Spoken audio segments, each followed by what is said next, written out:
a Windows 98 build in 2019. That's what I'm going to be doing on ThriftyAV.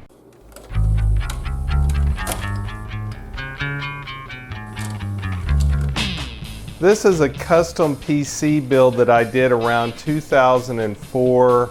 I bought all the parts individually. It was an AMD Sempron SDA 3000 DUT4D, which is a pretty fast for the time Sempron 32-bit processor. The motherboard is an Abit KV7V. When I built this machine, I installed Windows XP on it. Somewhere in this house I have a copy of the software, but this time I'm not going to use Windows XP. This time I'm going to install Windows 98 on this machine. I'm going to go backwards because I have a lot of software titles that did not run on Windows XP and will not run on Windows 10, and I want to build this machine to run those software titles. Before I get started, I want to point something out that I find interesting, and that's the size of cooling fans. This is what a cooling fan for a modern AMD processor looks like. It's this size. And here's the cooling fan for my Sempron. It's much smaller with a smaller heat sink on it. The fins on the heat sink are closer together, but it's a much smaller cooling fan than this modern one. I will be using the original cooling fan. It did a good job when I was running XP on the machine. This hard drive is dead, so I have another hard drive on order. It didn't cost much. It's an IDE hard drive just like this one, but with more storage space. The battery for the CMOS is also dead, so I'm going to get another one of these to replace it. For this Windows 98 build, I have a lot of hardware I can pick from. So I want to dig through these boxes, see what I got, and see what I want to use on this build. So let's unpack. Looks like these are a bunch of old mouses or mice. Some have this old COM port style connector. This optical mouse has a PS2 connection. There's a ball mouse with a PS2 connection. I'll probably go with an optical mouse with a PS2 connection. There's a USB 3 card. I doubt there's a Windows 98 driver for it. This is interesting. It's a hard card 40, but it uses an 8-bit ISA connector. So that won't work with this motherboard that has all PCI slots. This is an Ensoniq audio PCI card. This used to be my favorite audio card back in the 1990s, but I think I'll just use the built-in audio on the motherboard. Here's a DVI cable that I can use to hook up a monitor. Here's a DVI to DisplayPort adapter. These are micro USB cables. Here's a VGA cable. I'll probably go DVI for my monitor though. This is a 5 1/4 IDE enclosure. I need to find the screws for it so I can actually put something in here. You can put an optical drive inside here and make it an external optical drive. Okay, here's my first video card option. It has VGA connector. Here's a USB 3.5-inch floppy power cable. This is a video capture device. You plug an antenna into it. Looks like a S-video connector on it. I don't know if I'll be using that. Here's a card reader. This might just go in the garbage. USB 3 port for the front of a case. Here's an internal modem. I'm not going to be doing dial-up, so I won't be using this. Hard drive with MS-DOS 6 installed on it. COM port, parallel port, ISA connector, not for this computer. I'll probably put all the 8-bit ISA stuff together if I ever build even an older computer. Here's a 3.5-inch enclosure that you could use for an IDE hard drive. Here's an old style printer cable, plug into a parallel port. This is a Voodoo 5 5500. It's an AGP video card. It's VGA only, but I do have the driver for it, so that's why I'm seriously considering this card for my build. The Voodoo 5 does require an external power connection Not a big deal. Another video card I'm considering is this Geforce 6200. It is also AGP. Instead of fans, it uses a big heat sink. There's no external power required. This card offers VGA, DVI, and it also has this S-Video TV out. That makes this quite appealing to me. However, I do not have a driver for this. I found a driver online. I'll see if it works. Here's a DVI cable. Pretty long DVI cable. Power cord. Another DVI to DisplayPort adapter. A power splitter. These come in handy. Here's a DVI to HDMI converter. This is an old DSL modem. USB 2 hub. Another USB 2 hub. These are interesting. It lets you send USB over an Ethernet cable. Blank floppies. Here's another USB 2 hub, but no power connector for it. Here's an adapter to go from Molex to SATA type power. A mini USB cable. Another adapter. Here's a Ddr Ram processor. It's the same socket type as my Sempron processor, but I would rather use the Sempron than the Ddr Ram on this build. An SATA cable, some PC speakers. Here's some spacers to put in the back of the case when I'm not using cards. And here's some more of them. I'll put all these together. Another mini USB cable, and another mini USB cable, and a retractable mini USB cable. This is kind of neat. I might put it in my laptop case. An IC extractor tool. Here's a short IDE cable. I might use this instead of a longer one for cable management. Another power splitter. A remote for what I believe, okay, it's gateway.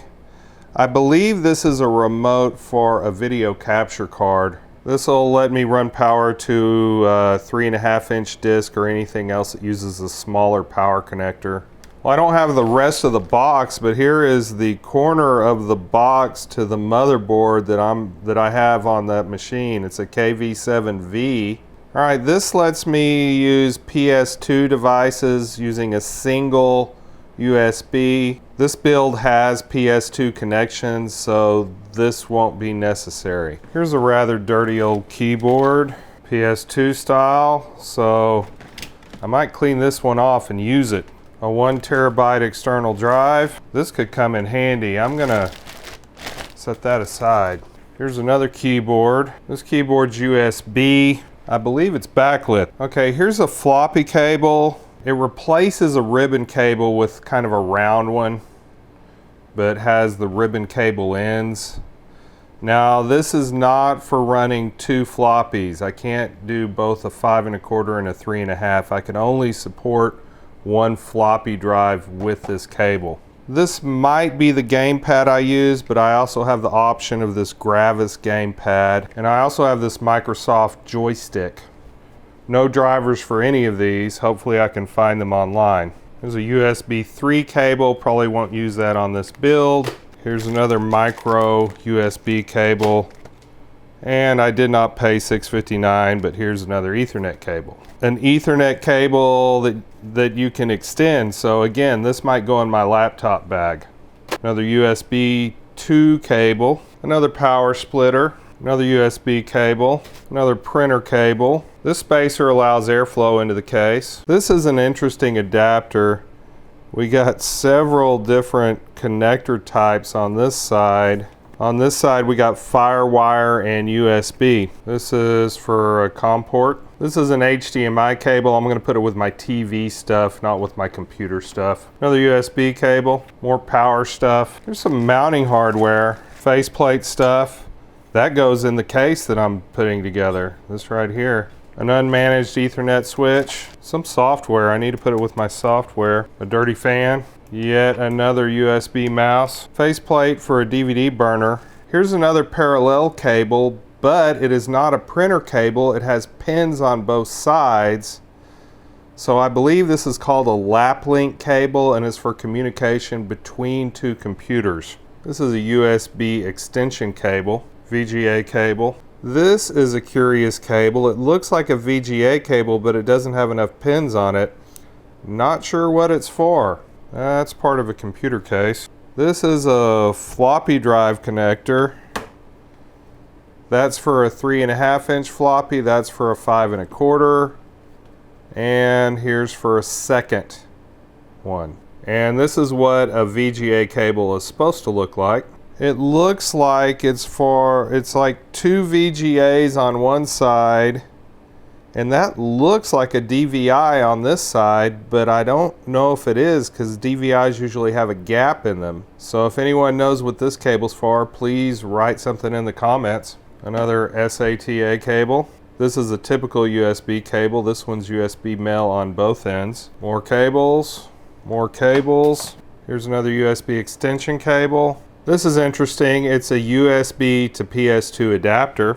USB extension, another USB cable, another piece for my case, fits a 3.5-inch. This is a DVI to VGA adapter, USB cable, USB extension, mini USB cable, another USB to PS2 adapter. Here's an extension for an old IBM keyboard, mini USB, SATA.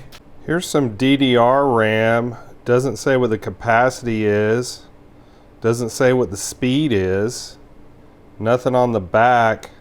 So I'll just plug this in and see what we got a little bit later. This is interesting. It's 4 pins on a 9-pin connector on one side, and it looks like S-video on the other. Not sure what that's for. Again, if you know, say so in the comments. These are ends for Ethernet that you don't have to have a special tool to use.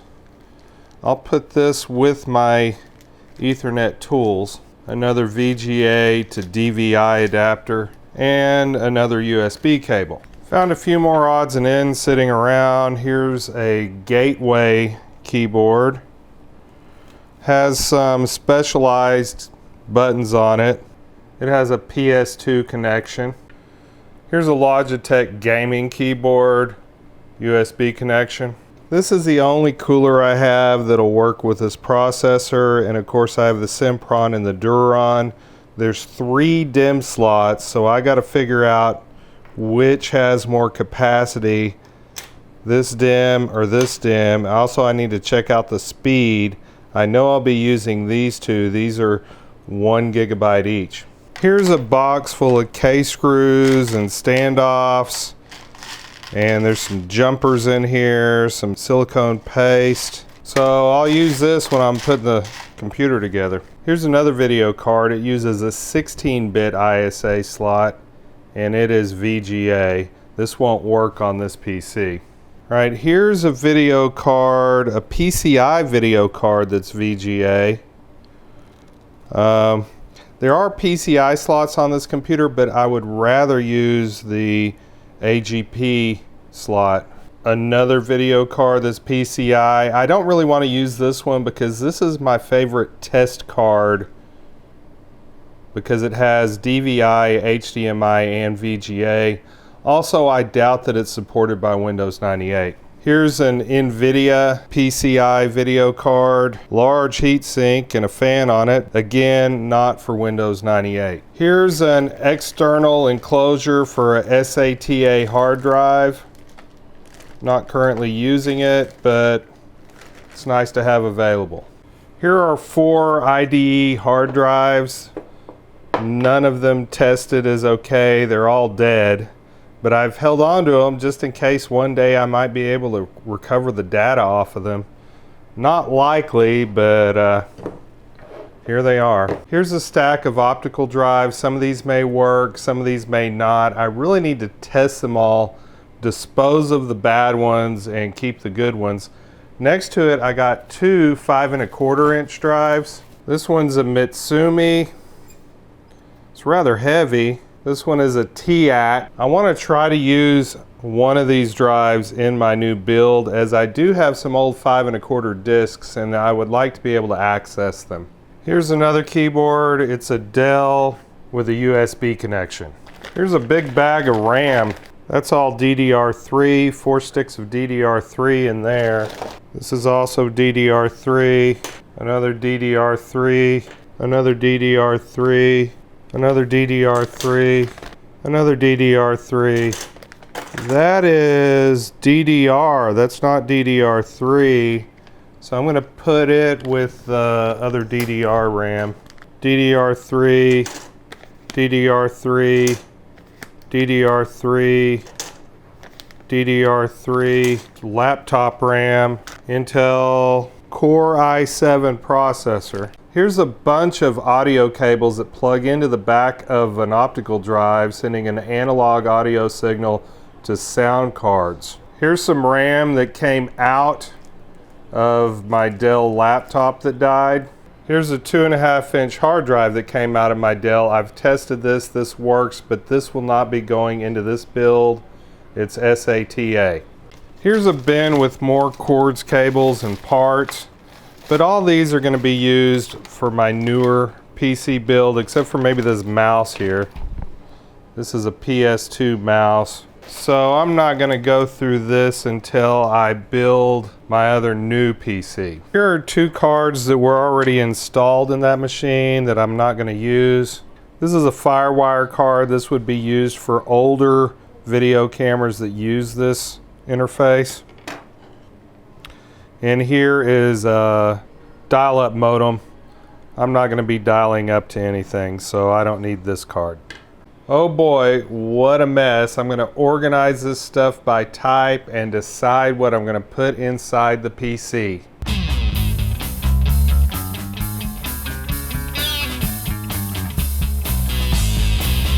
Finally, I need to decide which monitor to use. I'll probably go with one with a 4:3 aspect ratio. All my choices right now are LCD. I didn't keep any of my old CRTs. Maybe I'll pick one of those up later. This concludes part 1 of my Windows 98 build. If you enjoyed this video or any other in the ThriftyAV series, please like and subscribe. Thank you to my patrons for supporting this channel, and remember, stay thrifty, everyone.